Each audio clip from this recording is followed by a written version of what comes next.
This is a download from BFM 89.9, the business station. The Property Show on BFM 89.9, the business station.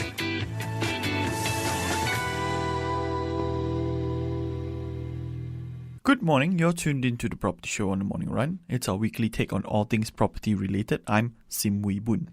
What roles do cities play in human society? How do you even plan and build a city properly? And what has the COVID-19 pandemic revealed in terms of urban planning and the modern concept of what a city means to us? We're going to try to explore these topics today with Professor Sanford Ikeda, the Professor of Economics at Purchase College of the State University of New York, who specializes in the economy of cities. Welcome to the show, Professor. It's great to be here. Thank you. So I want to start off with the pandemic, which is pretty much the topic of the moment right now. What has the COVID-19 pandemic revealed about modern urban planning, and especially in terms of the flaws that the cities today have?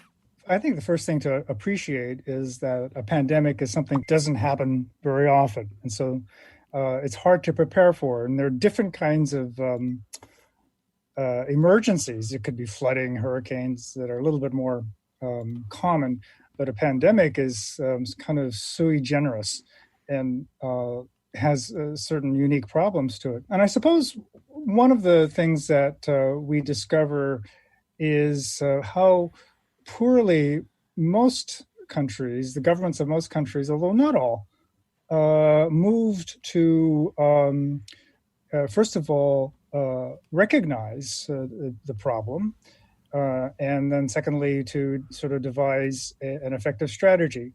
Now, to be fair, of course, this is something that is almost unprecedented. And so one can certainly forgive mistakes made along the way.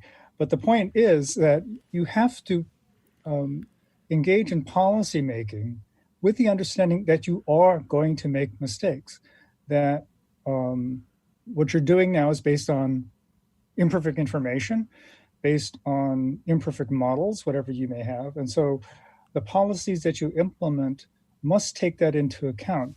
And the practical implication is that you have to be able to think on your feet and to adjust quickly. And that's something that a lot of governments, and I can speak to the United States, at least from my perspective, I think did a poor job of, just sort of in terms of addressing the pandemic. And then in terms of urban planning, there's not much I think you can do beforehand.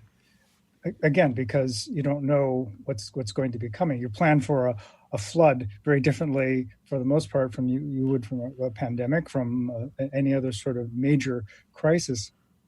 And so that is something, again, where flexibility and the ability to adjust comes in.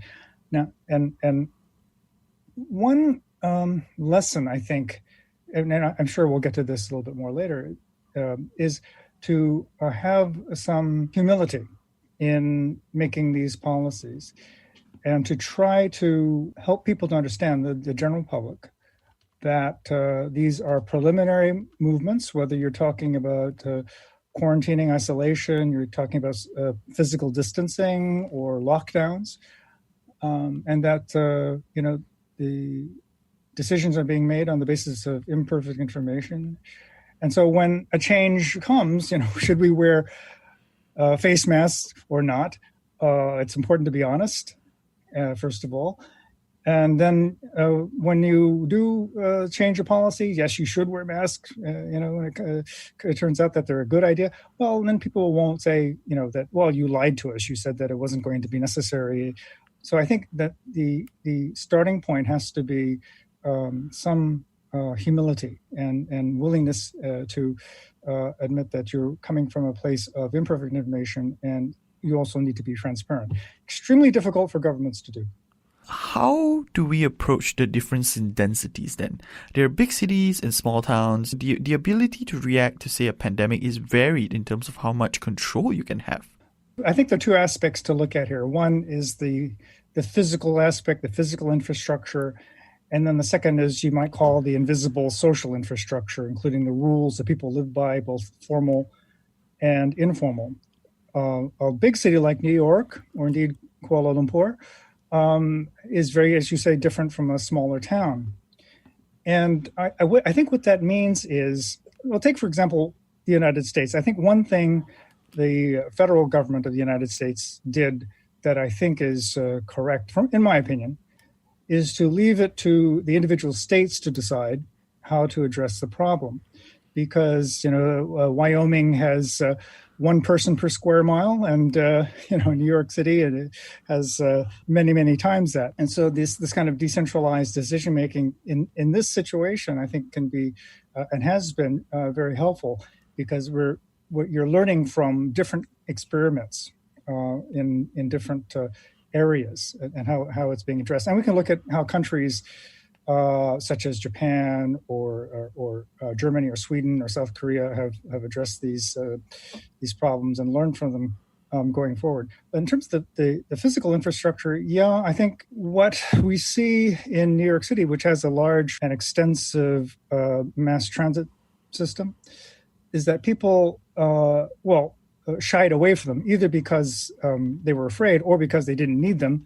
40% of businesses were shut down by mandate. And so the amount of travel plummeted to just a fraction, something like, 1/10 of what it was a year ago at the same time. So you need to be able to address that situation in a big city, which in a smaller city probably wouldn't be so significant. But I think that also, so the big city has those problems, but it also has, because they have a lot of people, and because it is fairly decentralized at the both the district level and neighborhood level, a lot of people finding solutions to their problems. So let me just give you one simple example. In the early days of the pandemic, hospitals were overwhelmed, particularly in the emergency rooms and the intensive care units. Staff, medical staff, the support staff were working very, very hard and long hours. Local businesses, bakeries, shops, restaurants were really hurting.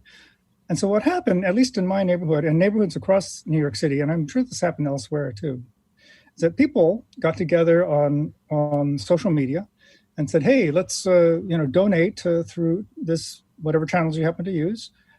And we will go and we'll buy pastries, we'll buy sandwiches, we'll buy food, and we'll take it over to our neighborhood medical center or hospital or whoever happens to need it. And this was happening all over. And that was just one example of the kinds of things that were happening. And this is something that, you don't plan for on a global scale, that is to say at the level of the city, which New York City has a population of about 8.4 million. But you allow people to adjust to those situations. So it's flexibility is extremely important. I think one of the failures that we encountered was a certain rigidity, at least initially, to how to address these local problems. The pandemic has also pretty much put a stop on economies all over the world. And, financial centers in cities are pretty much put to a halt. Do you think that this pandemic, the lockdowns, has changed the way we look at cities as income generators for countries, especially in terms of the tax base? I don't think so. Let's back up a little bit. The reason why cities are these income tax or these tax generators is because they are wealth producers. And, that wealth is reflected both in terms of its, the gross domestic product of the city or the region.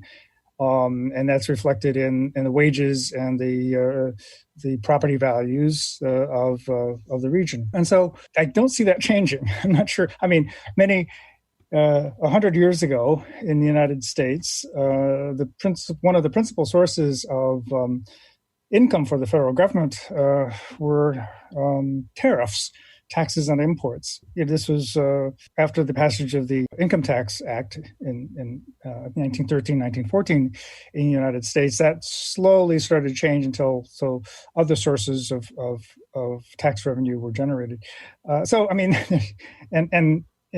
Income taxes were, where is most of the income being created everywhere, but primarily in dynamic, growing cities. I don't see that changing. I don't think it has to change, frankly. I think that am of the opinion that despite this pandemic, and maybe we can talk a bit about that later, it's going to remain that way. That cities will be the principal incubator of ideas, that cities will be generators of wealth and creativity going forward. And we're going to go in for a little break right now, so don't go anywhere. Stay tuned after these messages. BFM 89.9.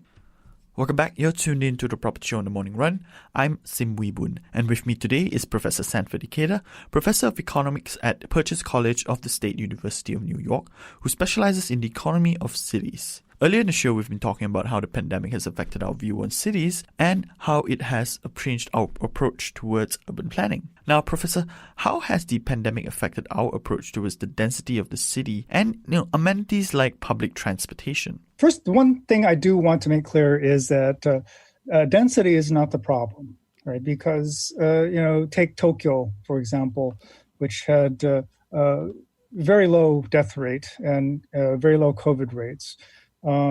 It's much denser than New York City, and New York City has among the highest both infection, fatality, hospitalization rates. And so density per se, and what do we mean by that? Well, we can define it as a number of people per hectare. Again, in that sense, Tokyo is much denser than the United States. What the problem seems to be, and one of them, I shouldn't say the problem, but one of the problems is crowding into both private and public spaces. And in other words, you can have one of the densest portions of New York City is the Upper East Side of New York, which has high rises. And so you have many residential units stacked one on top of the other, up and down Park Avenue, up and down Madison Avenue, all along the Upper East Side, which most of you probably know is the wealthiest part of New York City. And it has one of the lowest infection rates in the entire city. Now, part of that is due to people there are rich enough to move out to their summer homes during this pandemic. But even accounting for that, it is very, very unaffected, relatively speaking, person per person. But it's dense. And so, whereas places in the Bronx that are poor and that are mainly Black and Hispanic suffered very, very badly. Not just the Bronx, other places too, and parts of Canarsie, Brooklyn, I think, is a good example. Small district which was severely, harmed on a person-to-person basis. So you have a lot of people, 5 people living in an apartment, 6 people living in an apartment. One of them has to go to work. Maybe they work in a restaurant or something, and so they're exposed, and they come back and they can expose others. I think that's one problem that has occurred. So it's not density per se; it's overcrowding, and that's a function of income. That's a function of wealth and prosperity. So one of the best things that can be done to address a pandemic or a flood or any kind of major catastrophe is to help people prepare by being themselves wealthier, right? Enable them to afford more space to live in and to live a decent life just in general. How then should we approach the establishment of new cities then? National governments around the world have from time to time experimented with establishing new cities, famously Brasilia. I know that Indonesia is considering changing its capital, moving its capital because of climactic and maybe environmental problems. I'm very skeptical of the ability to create a city from nothing, because it's hard enough to start a business, an individual business, which will attract people and will be successful. Now, a city is not a business, right? Although that is an important part of a city. But my point is that in order for a city to be successful, people have to want to live there. Okay, and it has to be a place that's livable, that you can find work, and you can find affordable places to live, that's an interesting place to live, right? That has a diversity of opportunities for you, because people will probably, if it's successful, be coming from different parts of the country, different parts of the world for it to be successful. New York City, for example, almost half of the people who live here were born in a different country. And so that's the kind of attraction it has to have. And I've never seen that done historically successfully as a result of conscious planning. Now, that doesn't mean that you can't do something today that can lead to a successful city in the future. But I think what it does mean is that you cannot be, and this harkens back to something I said a little bit earlier, you can't be too rigid and specific about what you want. If you can specify exactly what you want and imagine exactly what the city is going to be, then what you are imagining, what you're specifying, is not a city at all. Because a city is not Disneyland. A city is something that is organic and that does things that is unpredictable. A lot of that is desirable. Much of it is not, because you're experimenting. People are trying different things, and there's failure, and there's mess. There's smells. There's destruction. Oftentimes, there's conflict. But these things, to a certain point, are unavoidable, and it's important for the authorities to keep the public spaces safe, to try to foster a sense of security and trust amongst people.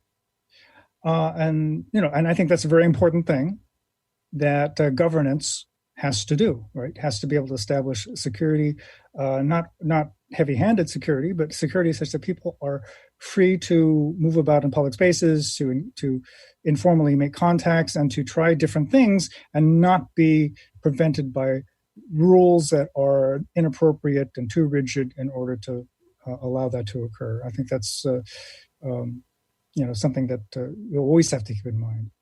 And one of the problems I can see that issue from the pandemic is a sense of wariness amongst people in public spaces today. They don't want to catch the virus. They don't approach people. I mean, they're told not to get too close to other people.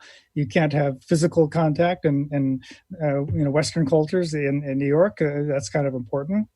It's going to have, I think, a negative effect. Physical distancing will have a negative effect the longer it persists. Okay, then last question, another issue I want to touch on is how people outgrow the cities that they live in. How do we avoid this, or is this inevitable? Right.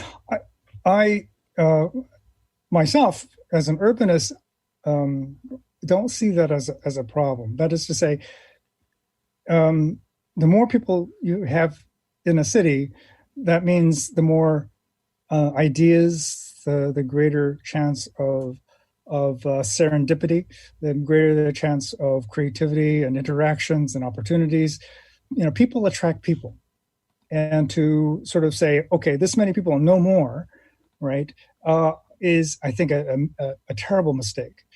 Whether you're talking about a city, whether you're talking about a nation, closing borders of the city, closing borders of the nation, is a tragedy.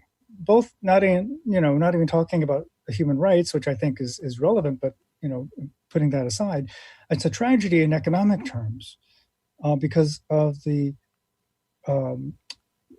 talents that people bring. You may, just having a different background from other people is itself a resource that can be drawn on. If you move from one city to another, even within the same country, if you move from one job to another, you realize this right away that, the way I used to do it at job A is different from the way they do it in job B, and maybe some of those things can be brought over to the benefit of people in your new job. It's the same way in cities.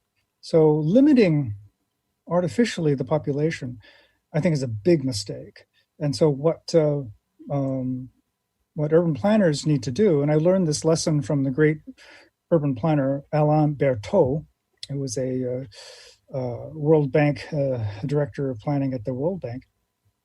is that, that's a variable you can't control. So what urban planners have to do is to look at things like low-cost mobility, whether that's mass transit or allowing micro transport or enabling different forms of transport to emerge that may not have been foreseen.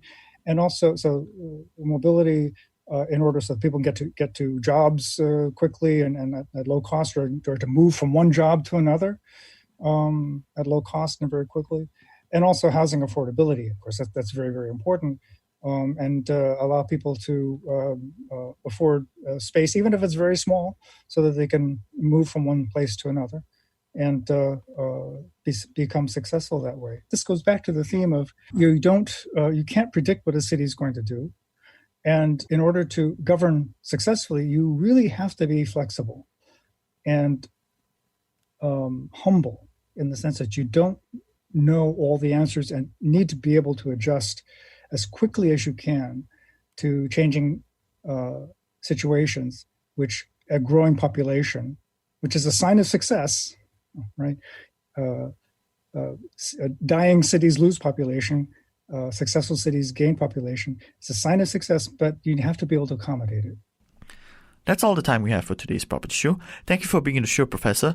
That was Professor Sanford Ikeda, Professor of Economics at Purchase College of the State University of New York, who specializes in the economy of cities. If you want to hear more thoughts from Professor Ikeda, he'll be the guest of a webinar organized by the Center for Market Education and co-hosted by Provalindo Nusa from Indonesia, where they'll be exploring the topic of centrally planned cities. For more information, search up for the Center for Market Education on Facebook or the website www.marketedu.org. We've got the 10 a.m. news bulletin coming up next, followed by Enterprise, BFM 89.9. The Property Show on BFM 89.9, the business station.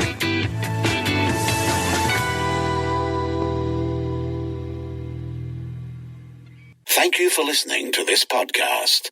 To find more great interviews, go to bfm.my or find us on iTunes. BFM 89.9, the business station.